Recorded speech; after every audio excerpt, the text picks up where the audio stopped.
Hi, my name is Gabriel, and I'm going to be showing you how I made this Batman suit from the Robert Pattinson The Batman 2022.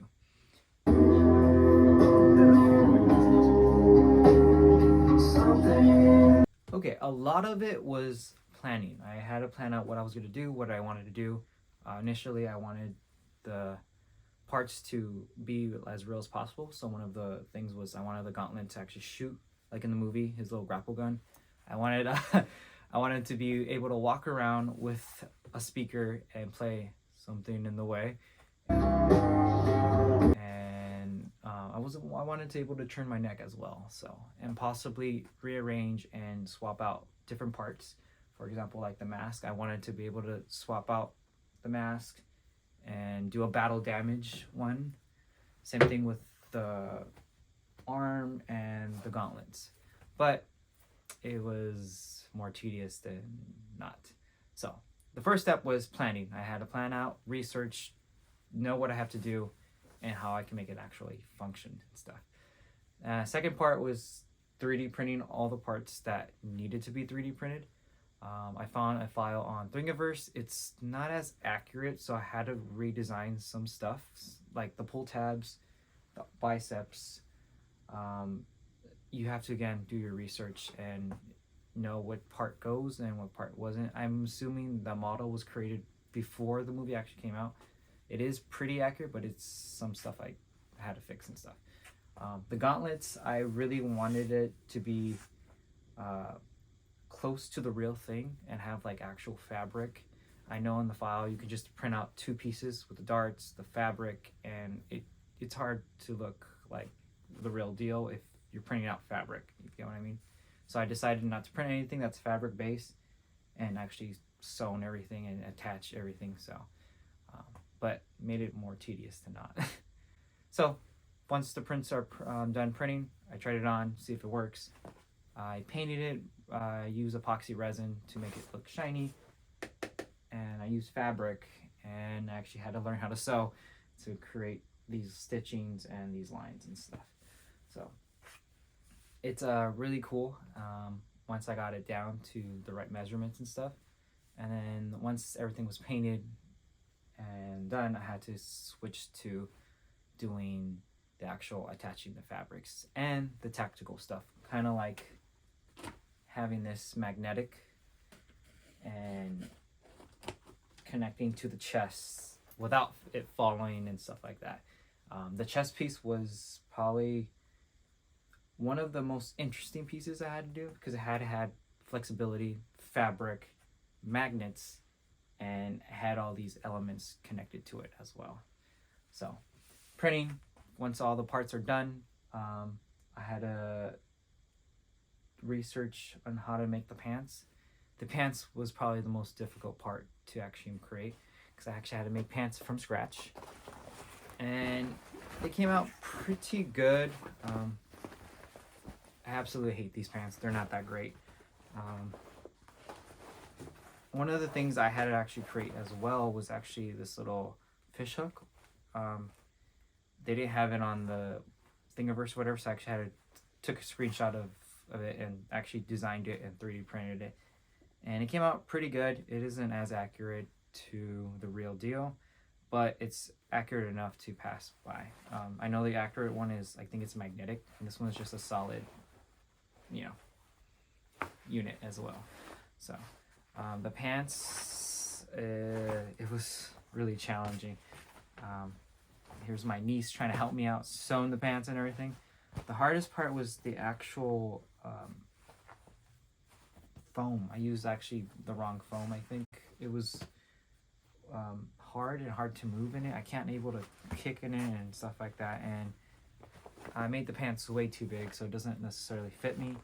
So if I were to do this again, I'll probably make it smaller and use different foams and stuff like that. The fabric itself isn't as comfortable, but it's actually accurate. So I don't know. I have to do more research or probably just buy it. Now the whole chest part, torso, I did actually find it online. Somebody was selling it for really cheap. They didn't want it, so I bought that, and it kind of gave me the idea of how to make the pants and stuff. So I save myself on that, and everything else, it's, you know, I try to cut corners as much as possible to save time, and, you know, to make it, you know, accurate and stuff. For example, like the cape. The cape, if you were to make the cape, it's like some people will use like really good fabrics and actual leather and stuff like that, and it will cost like around like $200 just for the cape. Some people charge like 500 and stuff like that. The fabric itself for the yard is like 20 or 30 bucks. So I was able to like research and stuff, and I found like just a normal Halloween cape and just plastic dipped it. And same thing for the boots. I didn't make the boots or anything. It was really difficult not to create everything from scratch, because some stuff you can just buy. For example, the gloves. You're able to 3D print the gloves and sew in the fabric and 3D print all the individual parts, or you can just buy the gloves.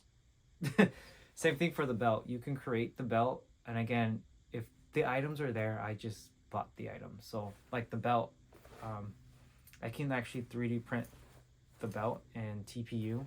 It's like a flexible, it's made of the mask I made and stuff. And I just bought that, bought the pockets, bought the, you know, the straps and stuff. And then the belt was quite interesting as well. I had to 3D print the actual belt buckle and use the metal,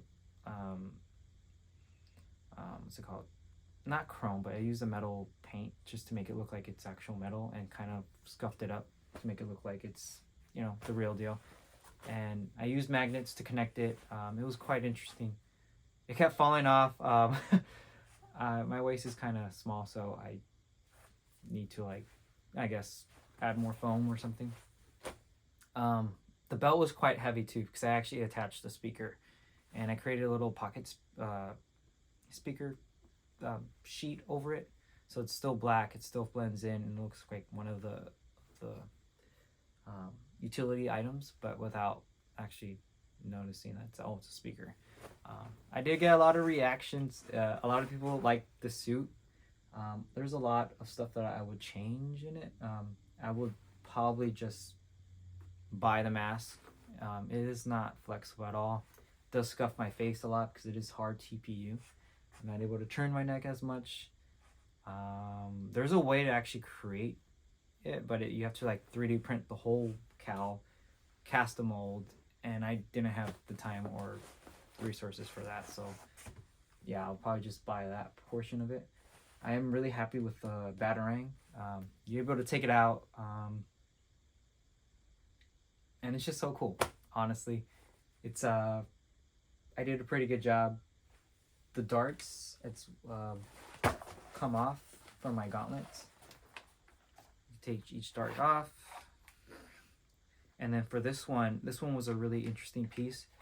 What I did is I bought a Batman toy with the actual grapple gun, and I was able to attach it. I screwed it in with some metal screws, attached the top portion of it, and then the bottom portion of it. And the most annoying part was actually moving around, because it would always just pop up. You can shoot a dart in this, which is pretty cool. And yeah, this was one of the things I really wanted to do. And it's so bulky because I actually wanted to replace the top portion. If I were to do a battle damage Batman, I can just able to detach it with Velcro, put the battle damage, same thing with the mask. But I decided not to do that. It was more work and didn't really work, because you have to Velcro the TPU, and the glue doesn't really work well with TPU. I noticed that, and I tried using different glues, but it was just more of a hassle. So I decided just to weld the mask, because I've welded it in two pieces. So it was this like this initially, and then the neck was its own piece. So I had to weld it, connect it. Yeah, that's pretty much my suit. For the boots, I did buy some random knockoff boots from online. Same thing with the boot covers as well. Again, trying to save me some time, and yeah, it came out pretty good. There's a lot of things I would change if I were to make this again.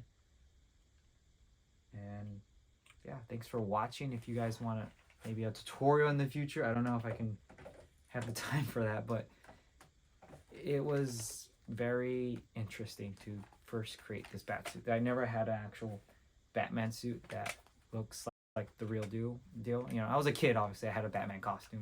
We all did, if you're not like cool. But but I know in the past I tried to create my own Batman Beyond suit. I'm still working on it. It's not as great because I actually 3D modeled and designed the suit, so I didn't know actually how to create it because it's my own creation. So it's quite interesting learning how to 3D print and design these things. But for the Batman Beyond suit, it's 100% my creation. I designed it and stuff. So I was kind of nervous when I tackled this project. I think this project was a big, lesson for me. So see what I can do, what can I not do, and it was pretty much already made. So that's why I like that I tried it and stuff like that. So when I work on this suit, I kind of know what I'm doing and stuff. So yeah, that's how I made the Batman suit. So yeah, I had fun creating the suit. The best part for me was actually seeing the kids trying to come up to me and take pictures. There was this little girl, and she was in like a little Belle costume, and she came up to me, and I was, I guess, her favorite superhero. And she was tiny. She was really small, and I don't have the pictures, unfortunately, because it was just a random person. I forgot to maybe in the future make QR code to tag me or whatever, but her little fingers wrapped around my little Batman hand, and you could tell she was at Oz because she was like, "Oh, that's really Batman." So I think that was for me one of the great moments for my suit, and yeah, to inspire people to 3D print, and you can do it. It's a lot of research, and I know there's not that many people doing what I'm doing in the Batman costume, like 3D printing it and completely and stuff. So I might just do a tutorial in the future. It's not going to be a big, huge tutorial because it's a lot of steps, and I'll give you just some pointers on that tutorial. So comment if you guys want that tutorial. I might create a video on Instagram. I mean, not Instagram, on YouTube, and maybe go step by step. And yeah, I just want to do a quick video on how I made it. And yeah, for you guys that are curious and that met me, that saw this suit in person, it was a big challenge, but I had fun. Oh, before you guys go, comment what other suit should I make in the future. This is my first actual suit that I made. Maybe Iron Man, some people are saying, doing the Mandalorian for next year, possibly a Spidey, or finishing the Batman Beyond suit, maybe a zombie Batman. I don't know, there's a lot of stuff that's up in the air, so comment what maybe I should do next, and yeah, I'll see you guys.